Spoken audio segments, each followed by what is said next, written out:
writing culture came up in 1986, and then James Clifford's work, The Predicament of Culture, came. It was a big rage in terms of writing, ethnography. That's when the first person I, right, in terms of anthropological writing became very, very important, the reflexive turn. And once I came into, I think, my training as an anthropologist, and today as somebody who writes very often, both in the public sphere and at the same time in the academy, I always think about how that conversation started somewhere halfway, right? For a lot of us as first generation, as indigenous, as Adivasi, as people coming into university, the point actually is not to start from James Clifford about writing culture, but actually it is to look at people like bell hooks, right? Coming from African-American slavery history to even make us think about, forget about writing, what about language, right? What about your voice? If that entire history of violence that you have of colonization is not even equipping you well enough to have the thought process which is independent and which is liberating, how can you even find a way to connect that thought to writing? Right. And so in a sense, I think this has been one of the thoughts, that this has been one of the strands that I have been following. What does it mean? Even before you begin the writing process, before you get into the methods process, what are you trying to say? It can be Northeast India, it can be Bhutan, it can be Chhattisgarh, it can be Kashmir, it can even be the heart of Delhi. I have conducted writing workshops for MPhil PhDs in India for a long time, I think for around 7-8 years since I finished my PhD. One of the core problems is not about method, but one of the core problems is writing. Right? Just not being able to put your thoughts in words, and the struggle and the pain and the suffering that students go through. Where does it come from? And I think this is something that we really need to, perhaps in this conversation that we're having, come up honestly as a reflective process of thinking about it. So I'll leave it there. Thanks. I think, thank you so much, Dr. Kikon. I think you have like very succinctly able to locate the region and, you know, the entire Northeast within the larger framework of understanding research and about tribes and indigenous people. I think that was quite a fascinating take. I'm going to ask you this. I thoroughly enjoyed your just recent documentary on bamboo shoot, Seasons of Light. Hats off to you. I think you did a remarkable job. Just coming to the methodology part, I want to ask you, I think you are at the cutting edge of research as far as Northeast, you know, scholarship is concerned. And then you seems to be using a new medium, visual anthropology, to actually express the, you know, the cultural ethos and the cultural values of Northeast India, Nagas in particular. So could you explain a little bit more on that? Also, I have a question. You use this particular term called ceasefire. You know, that is the term you have used in the bamboo shoot collection. So I have a follow-up question, but could you just elaborate a little bit on how this visual anthropology, or how the medium that you are using, is going to contribute to the research? Thank you so much. Yeah. Thank you for the question. I think that also gives me a chance to highlight my current work on food. It deserves. On fermentation. That's my current book. And I'm very happy to share with you all about that. This is something that I've thought about it very deeply for some years. And the first piece on food, in a sense, that I wrote was in 2012. And it was a post-fieldwork reflection. It came up in the American Anthropological Association newsletter. You know, they had a theme on breaking boundaries in anthropology, and they chose my fieldwork reflection. And so it should be online. So if you do tasty transgressions, Dolly Kikon, it should come up. And since that time, when I was in the field, I was very drawn to food and the market. So no wonder one of my chapters in my book, Living with Oil and Coal, is about the market, right? And so ever since that time, I've been thinking about food. Then it led me to write this piece called Making Pickles During Ceasefire, which came out in Economic and Political Weekly. And it was about the UNDP's, I think, funded project of making pickles among women during the ceasefire. So the reason that I'm going back, in a sense, to give you a journey of my thought, all the way to actually the documentary, is also to help you, I think, understand that when a particular thought comes to my mind as an anthropologist, it takes a long time. So it's like a seasoning, right? So you can already see that it's been 8 years that I have been fermenting this in my head, and that's how the 4th book project came up.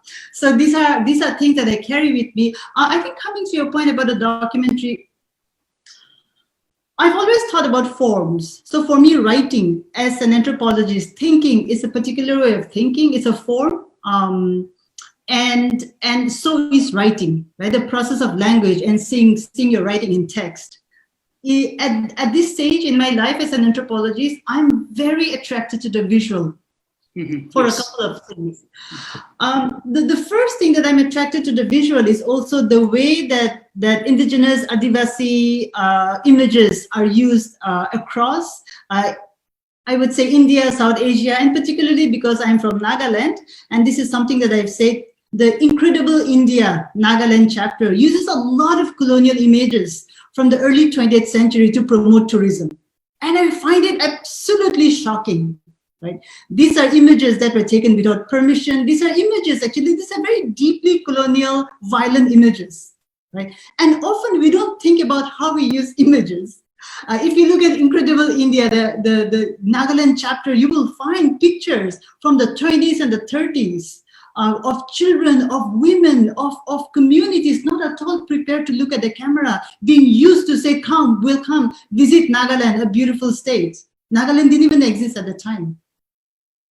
Right? So in a sense, for me, then, the form, the visual form has been a way of thinking and re-examining, and how do I engage with it.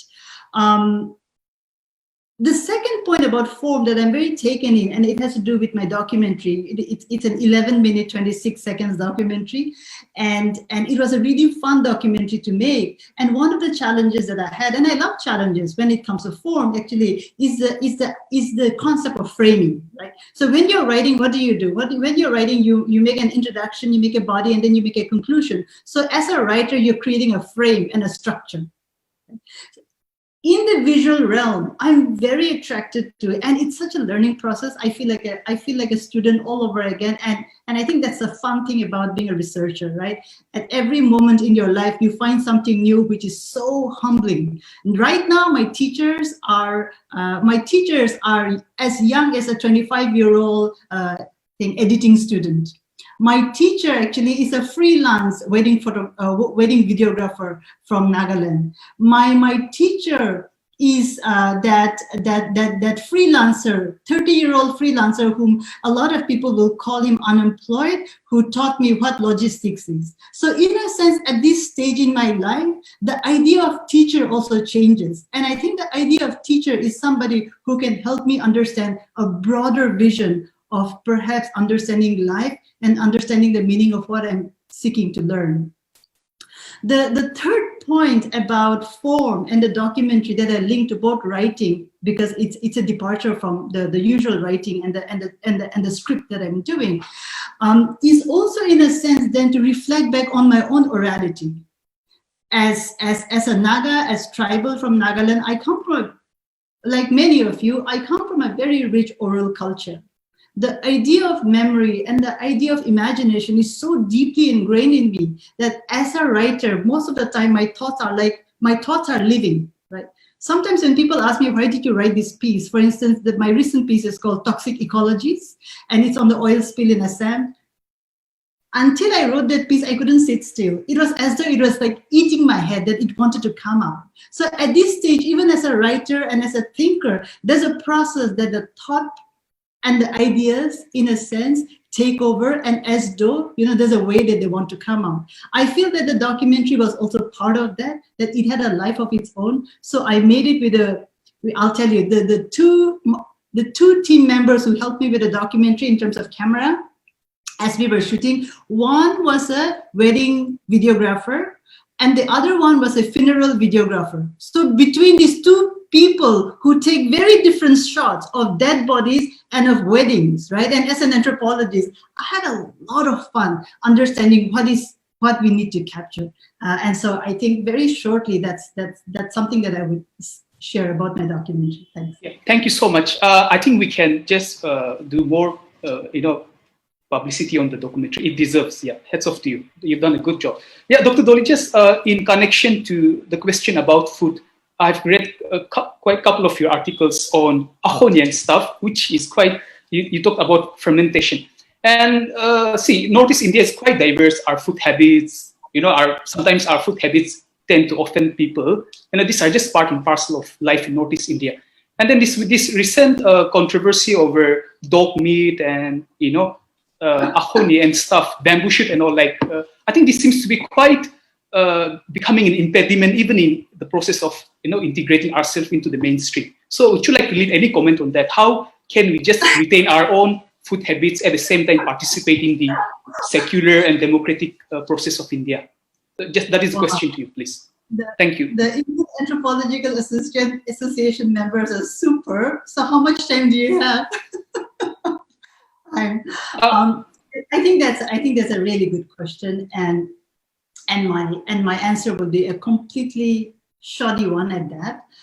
Food is very, very integral to our lives, right? Food is so integral to our lives, and I just finished writing an essay, and the tentative title of that essay is called "Dirty Food," right? And I'm trying to conceptualize ganda, right? When I lived in Delhi for 7 years, and whatever I ate was ganda. Now, ye kya ganda khana hai? Ye kya ganda badbu hai? Right. So in a sense, what I'm trying to do in that essay on ganda food, dirty food that I call, is in a sense to examine, right, where do these notions come from? Is there in a sense a wider, a dominant framework that we are using to actually even conceptualize food as food, and food that's not food, right? And which communities, which social groups begin to do that?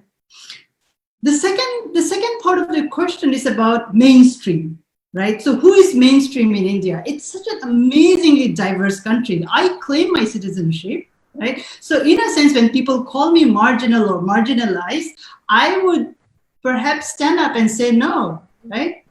In a sense of citizenship, and talking about where we come from is very integral to that. So in a sense, how do we link that, for instance, to food and to food debates? The dog meat, I wouldn't go into it because I've already written, and it's in Frontline if you want to read. It's in this issue, in this month's issue of Frontline. So if you just do Dolly Kikon, like dog meat debate 2020, it should come out. There are two pieces that I wrote, one in 2017 and one in 2020. So do the 2020 search on Google. It should come out.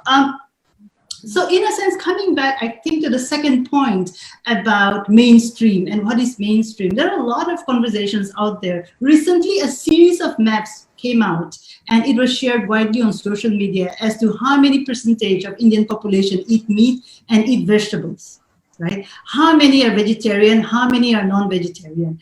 In a sense, I think to have this kind of conversations is very good. We get a sense, but I think in the context of India, if we are talking about it, the idea of food and the idea of pollution goes very deep down to certain practices. Whether it's religious practices, these are social norms. I think in cities like Bombay, in cities like Chennai, you have housing associations which are just meant for vegetarians, right? They're very clear about the caste. They're very clear about the religion. They're very clear about the fact that you have to come from a particular caste and social group to apply in those housing associations. So I think there's a whole lot of literature and conversation right there. And one of my significant literature that draws me towards understanding food habit, actually more than the Northeast, is Dalit literature.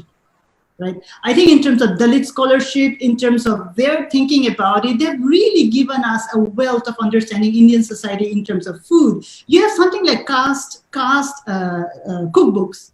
And if we want to know more about it, even in terms of looking at not food, but looking at even, let's say, what is dirt, right? What is dirt? What is filth? Because these are then added to food, and that's when food becomes dirty. I would actually draw your attention to Anand Teltumbe's work on Swachh Bharat that came out in Economic and Political Weekly, I think around 2010, on the notion of Swachh. And he makes a very strong claim that you can't have a Swachh Bharat until and unless, in a sense, you're talking about the alienation of caste. Right? So in a sense, for us then to understand all this is very, very deep. And I'm very glad that as anthropologists, we have forums like that to think through. Thank you.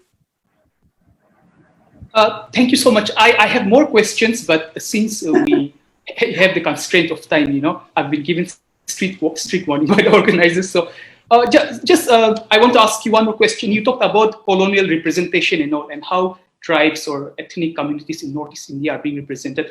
With due respect to my teacher, Professor S.M. Patnaik, who is the president of Anthropology Without Borders Indian chapter. Yeah, very fascinating. One of my friends said that anthropologists should have border because he said that we think we are entitled to go wherever we like, without people's permission and, misrepresent people. And that was an accusation coming from a friend from other discipline.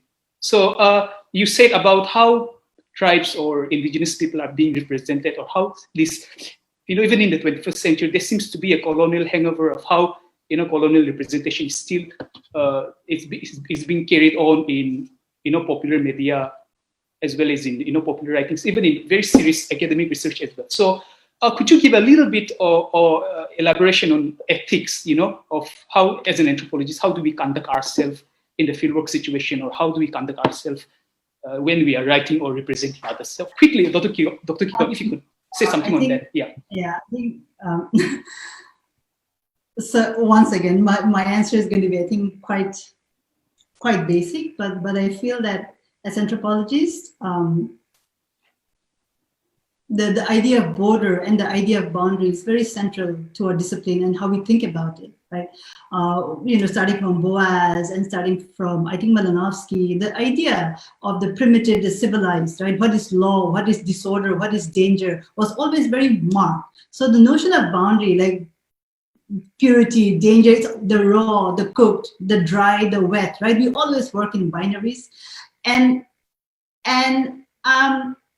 when we think about discipline, I remember I had this conversation when I was a graduate student at Stanford. I met James Clifford once, and I had a long chat with him about his amazing chapter that really influenced me, Identity in Nashville, and this entire court trial that's going on about proving one's culture in the United States. And he smiled and he told me something which I will never forget. He said, Dolly, if we are lucky in life, we get one good idea. And I think coming from an eminent anthropologist like him, who deeply shaped ethnography, stayed with me for a long time. And your question then, I think, nudges me to think about life itself, right? Because at the end, our life and our career and this professional life we have in terms of the field and what we do is very short. It's very short. I think I will never be able to give as much time that I did when I wrote my first book, my PhD, which then became a book. And I'm still nostalgic and I still go back to that time, because now today as a teacher with so many administrative work and the students that I mentor and guide, I rarely get fieldwork time. Right. So in a sense, I think instead of creating boundaries, it's a wonderful discipline that should allow us to break boundaries. And anthropology has been so good in that. I think from poetry to the arts to visual, right, to deep sense of ethics, politics, we have been able to draw. So within the social sciences, I always say anthropology is a very beautiful discipline. Right? It has a colonial baggage, but now with the process and the conversations about decolonization, I think it's very, very integral. And that's my last point. When you talk about anthropologies and ethics and representation, I think for me now the key point is about the notion of decolonizing, right? Because we have to see colonization as a conditioning as well. And that's why when I talked about Incredible India, I was very careful to say that Incredible India, the Nagaland chapter. Who knows, it might be some of our young technology experts who are just taking pictures, right, from colonial ethnographers and doing that. So it doesn't mean that when we talk about the conditioning of colonization, we are talking about the other, the outsider, right? It's within us, how we write and how we think. And I think as a discipline, it's very generous that we are able to have a conversation, and that too a very deeply reflective one. Yeah, thank you, Dr. Kikon. I think we had a very stimulating conversation, and in fact, I think your answers are something we have to ponder more upon. Perhaps we can sit over a cup of coffee and then have a private conversation, but I have to stop here because we have the next speaker coming up. But there are some questions lined up for you, some interesting questions. So if you could just wait for another, maybe half an hour to answer those till the session gets over. Yeah. So thank you so much, Dr. Dolly Kikon. Yeah, lovely to have you with us. Can I just intervene for a minute, Kanato? Yes, Professor Patnaik. Yes, Professor Patnaik, please. Because we know Dolly, we know Avitoli, Lovitoli, but there are 300 people who may not know. Little bit about them, few sentences would be more widely appreciated. So I think just say few words about Dolly, few words about Avitoli, Lovitoli also. Any one of us can say. Yeah. So. Dr. Avitoli, would you like to take the opportunity for doing that? Just I'll leave that to you. Briefly, for the wider consumption. We all know them. Yeah. Thank you, sir. Well, Kana, actually, you're the moderator and you're supposed to be doing that, but you're part fundamental to me. I think in the beginning, you have already talked about Dr. Dolly. She is now teaching in the University of Melbourne in Australia. And from the conversation, I could also get that she has been a grad student in Stanford. Ma'am, is that correct? Or ma'am, would you like to say a brief about yourself? And I know that she is from Nagaland, and I'm very proud because I'm also from the same state. So ma'am, could you give me 1 minute, maybe? Sure. Thanks, Professor Patnaik. Thanks, Avitoli, for this chance. My name is Dolly Kikon, and I am an anthropologist. I did my PhD at the Department of Anthropology at Stanford University in California. And then I was a postdoctoral fellow at the Department of Social Anthropology at Stockholm University. And now I'm in the Anthropology and Development Studies program at the University of Melbourne. And, I'm happy to right away give you my website so that you have an idea of the fun things that I do as an anthropologist. And I have a dark secret. I'll just tell you, I have a law background as well. So I have a law degree, and I used to very, very quietly practice law, and then I ran away to anthropology. But the legal side of me still follows me. So I still write a lot on human rights, and especially on the extra constitutional regulations like AFSPA. Thank you. That is so fascinating. Ma'am, it will be nice if you can type the link in the chat box because the participants are interested. And some are also asking for the link to your documentary. So if you can just pass the link in the chat box, it will be appreciated. Thank you. And Dr. Lovitoli Jimo, she is an assistant professor in the School of Human Studies in Ambedkar University, Delhi. And I think her department is gender studies. Well, Dr. Lovi, maybe before you speak, brief about yourself. It will sound even lovelier when it comes from your mouth. Thank you, Dr. Avitoli. I do not have much to say about myself. So I teach at Gender Studies program in the School of Human Studies at Ambedkar University. And I did my PhD in sociology from JNU. So, and the work that I have been doing is on the Nagas. So thank you to Indian Anthropological Association for giving me this time. I also want to thank the chair, Dr. Kanato and Dr. Kikon for the wonderful session that they start. You know, the conversation that you actually begin really make a background for me. So I'm really thankful to both of you. And what I'm going to do is I'm going to go the boring way, because when you're placed with a very fine scholar, you're always anxious on what you're going to say and how you're going to say. So I've noted some points, and I want to actually read it out, because after that wonderful conversation, I feel that, you know, I will not be able to do justice to the topic.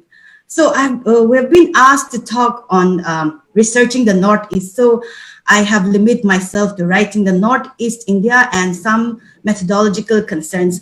But before I actually start with the conversation, I want to read out an excerpt by Amedo Hempatabiba from Approaching Africa, where she writes, "When we speak of African traditions or history, we mean oral tradition. No attempt at penetrating the history and the spirit of the African people is valid unless it relies on the heritage of knowledge of every kind, patiently transmitted from mouth to ear, from master to discipline through the ages.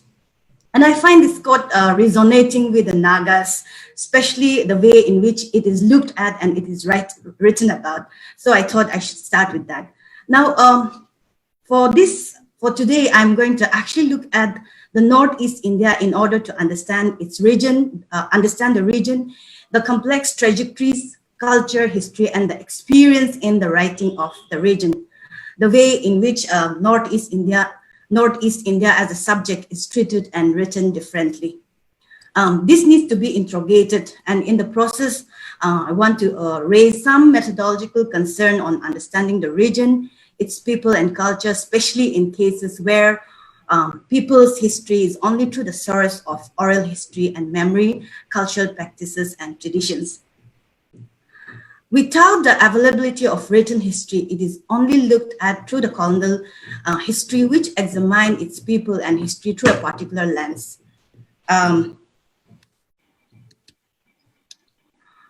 will argue that oral history, folklore, customary practices, etc., forms an important source to critically examine what is written and constructed, mostly through the archival source, official records, diaries, and colonial experience through tours and expedition. In the process, I try to look at how history is experienced, conceptualized, and used in the present to use, So the politics of power that is played out in the construction of history based on certain interests, the locations of who is constructing and manufacturing the history, and the dynamics associated with this process is another point of inquiry in inquiry. So I'm not sure whether I'm pronouncing her name correctly or not, but kindly forgive me if I pronounce it wrong. Oyoronki Oyowami, in her book, The Invention of Women, makes 3 distinctions while writing about African history. First, history as lived experience. Second, history as a record of lived experience that is coded in oral traditions. And third, written history. She says that the last category is very much tied up with European engagement with Africa and the introduction of history writing as a discipline and profession. We also see the parallel happening in Northeast India through colonial experience and with the introductions of history writing and making of the region in the post-colonial context. For today, I will divide my talk into 3 sub-themes. I will first look at colonialism and power, the centrality of written text, and after that, I will look at selective narratives, written text as authentic source, and thirdly, I will try to interrogate cultural history through the lens of the subaltern subject. To begin with, colonialism and power, the centrality of written text. The coming of the British colonialism and Christian missionaries in the 19th century hugely affected the mindset of the people of Northeast India. It is undeniable that the transition from living in one's own community to coming in contact with other culture broadens the horizon and understanding of the people, thereby leading to the process of knowledge production. Subsequently, the cultural practices and traditions of the people were studied and written by different colonial administrators, missionaries, and ethnographers in the form of different colonial reports and monographs. These documents were later on used as authentic representation or the written history of the people in the post-colonial context. Here, the methodological concerns in the politics of knowledge productions about the people of the region, their lived context, and the ways in which they were represented need to be interrogated closely. I will try to make an attempt to critically engage with culture and identity formation of the people by looking at the written text and oral sources, using labor and exchange as a reference point in reading gender in the constructions of culture and everyday life of the people and their history. The history and progress of any societies is represented and mediated through oral knowledge, text, images, media, popular culture, and presently through the virtual world. Dorothy Smith, a feminist sociologist, wrote, and I quote her, "Texts are the primary medium of power," end quote. Text has a direct association with power and the language of power is present in text. The translation to the print forms was mediated according to the interest and power of the individual at the center. The interaction with print changed the perspectives and altered the idea of life. The language of communication, which was earlier confined within one's own group, was open to others, albeit the channel that may have been through a selected few. It gives a new fixity to language and created a new kind of language of power, according to Pachwa, though it is through its accessibility or inaccessibility to the print form. If we come back to the Naga Hills, the coming of the English print language is very crucial to identity discourse and identity formation and the consciousness of the people both during colonial and post-colonial contexts. Colonialism and the works of the American Baptist missionaries are important to understand the gradual transitions from the region that the region passed through during the colonial period, both in terms of culture and identity. In the Naga Hills, the process of reading and writing was introduced through Christian missionaries, and thus the first written words to reach the people was the gospel in the form of the text of the Bible. The colonial administrators deployed the local people equipped with basic educations as translators, who were identified as Dobashi, or a person who knows two languages, to further the colonial interest and power during the making of the empire. In the Naga Hills, before the encounter with colonialism and Christian missionaries, the life of the people was contained within the community and the nearby areas in the form of barter and trade. The encounter with the white different people, their culture and language was a turning point in the lives of the Nagas. Prior to the encounter, the people did not possess any any knowledge about the existence of the written Roman alphabet. As it is seen, it was only in the 19th century and through the colonial missionaries that the written history was first constructed and recorded. These works were carried out for the benefits and convenience of administration through different official records, tour diaries, and later through different monographs. If we look at this work, there are a communicative work and the power that these texts exert over the course of the time have shaped the very discourse of the region, this written history as the medium through which the region and its people are represented and looked at. The product of colonial record in the course of time contributed a bulk of literature which made up the region history. It became an ideologically structured mode of generating knowledge production through their own understanding, leaving behind a legacy of the people of the land and the region to consume what looks like an authentic history. And as a result of this internalization, today the way in which we think of ourselves, about others, and our reading of the societies are shaped and informed by this body of knowledge, which emerged as the history of the region, and it is represented as the history framing the ideological apparatuses to our understanding and outlook of the society. Now, the second section that I'm coming to is selective narratives, the written text as the authentic source. Now, if, as I've mentioned earlier, that the written text came with the arrival of colonialism and Christian missionaries and gained dominance and legitimacy over oral text over a period of time. As a result, the narrative, which were based on manuscripts and written documents, came to be identified as the primary and reliable sources for intellectual and identity discourse. In the context of, in the Assamese context, Manjit Barwa talks about how in the pre-colonial period, there were three kinds of texts. The manuscript texts were not only interpreted in written forms, but on the basis of oral transmissions and bodily performance or enactment. Hence, along with the written text, oral text and bodily performance and enactment constitute an important source of history and culture.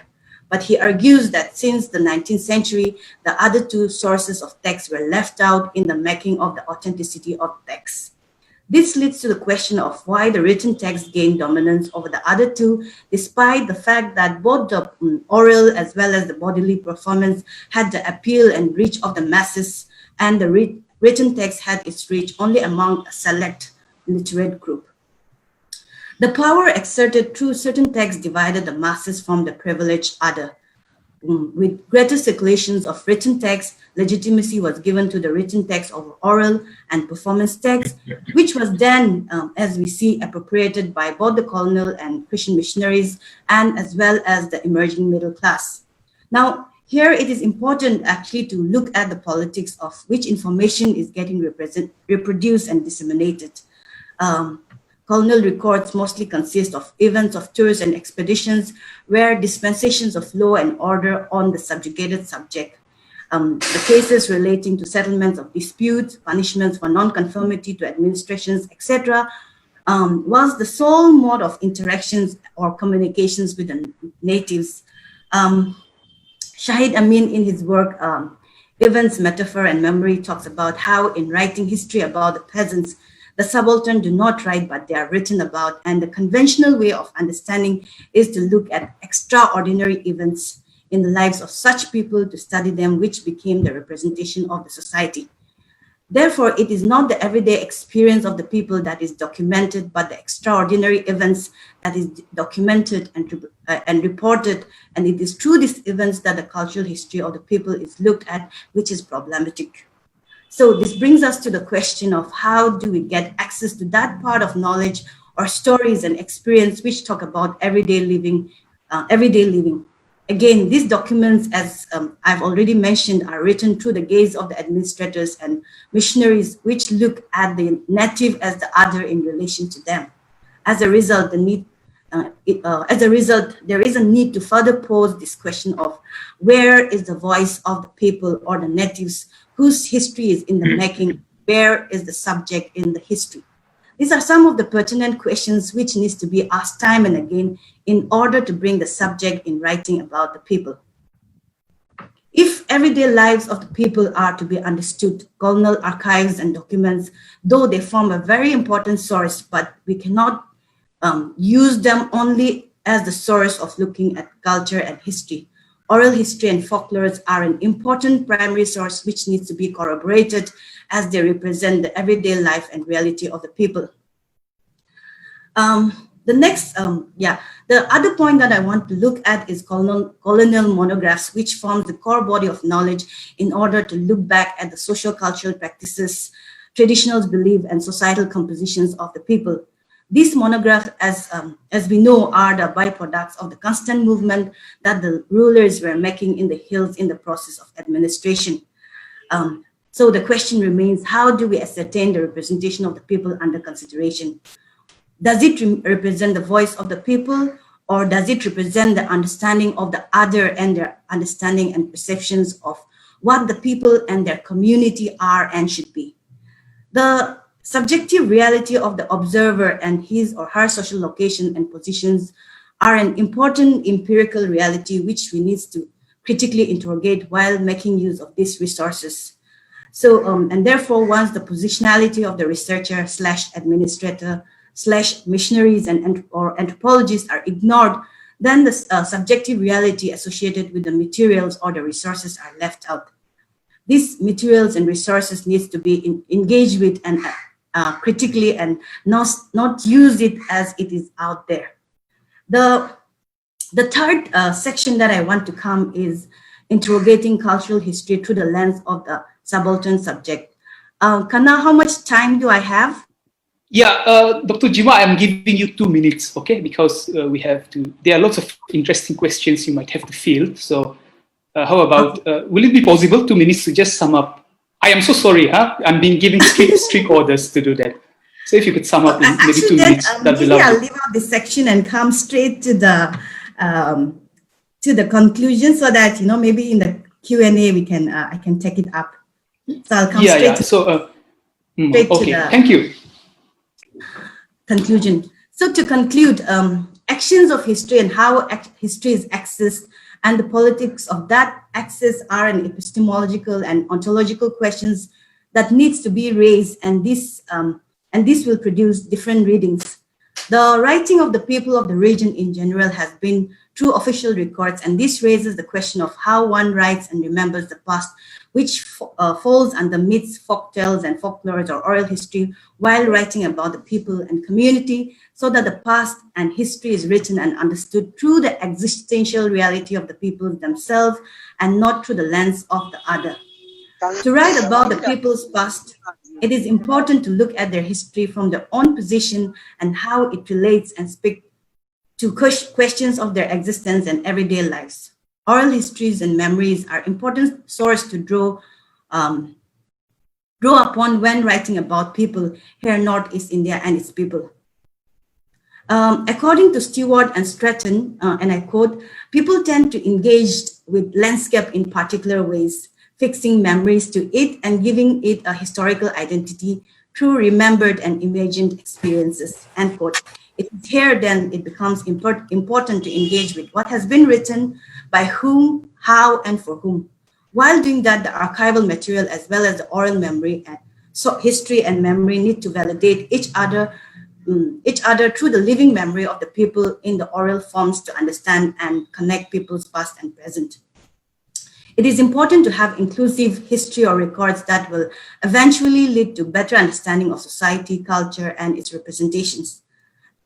Looking beyond the written text and incorporating other sources such as oral histories, folklores, and memories, which despite their limitedness will enrich the knowledge production through which the voices of the marginalized can be represented. In this context, the people of the region, their lived reality and experiences of the people under scrutiny. Thank you. I think that was a very interesting and rather very in-depth analysis that you gave about Northeast India. I think something quite fascinating about your take on Northeast India is about how literature and how writing, basically text, has shaped the political contours as well as the culture and its people. So I think this is something perhaps we can carry on more conversation even in days to come. So thank you, Dr. Lovi. I think that is an interesting presentation that you gave to us. So we have lots of questions, but maybe Dr. Avitoli, I'm taking it in the ascending order. So Dr. Jimo, if you see on the chat, there has been some questions for you. So, yeah, I'll just take this liberty to maybe on behalf of the questioners, I think participants, I'll take this time to raise some questions to you and to Dr. Dolly. Is Dr. Kikon around? I can't see her. Dr. Yes, Kikon? she's here. She's here. Yeah. So I thought, yeah.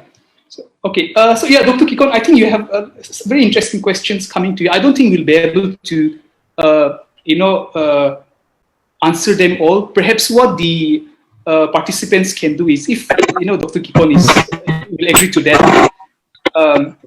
Yes, maybe have further conversation over email, or maybe you can do that, because I don't think we'll have time to answer. They'll have time to answer all the questions. But yeah, this question to Dr. Kikon, I think the first question that came to you is this. The question is, as a Naga scholar teaching abroad, what are your thoughts on identity? As a woman, as a tribal, as someone from India, from Northeast, So I think that is a very interesting question being posed to you. Quickly, I'm giving you 2-3 minutes to answer that. I'm sorry, I have to rush. Don't worry, I'll take less than that. When I hear the word identity in the post 9/11 world, I think about identify your baggages, right? Come and identify this unidentifiable object that's here. When we think about identity, we also think about identification. We also think about, twin identities, similarities. If we look at identity in that manner, I would like to, in fact, reframe the question to say that if we are alive, at what point do we start feeling the differences? At what point, historically, politically, socially, do we start feeling that we are not identical? That life experiences and constitutional guarantees are different for different citizens? Right? So in a sense, instead of approaching identity as something that's given, the idea of identity actually can be both human beings or can be objects. Right? So in a sense of identification then, both as a conceptual tool and for us, mainly as anthropologists, we have approached this really from practice. And practice tells us a lot about why is it that at a particular point, the colonized nations started revolting and asked for a revolution, started asking for decolonization. At what point did the plantation workers say that we want to be part of this collective? At what point did the working class come up and say that what is happening, right? Our lives are not identifiable with the rich, with the elites. How does it happen? So perhaps I would take it in that approach. I think I completely missed the first point you were asking me about the Naga anthropology. And as somebody who is Naga, teaching here in Melbourne, I've so far never taught anything on India.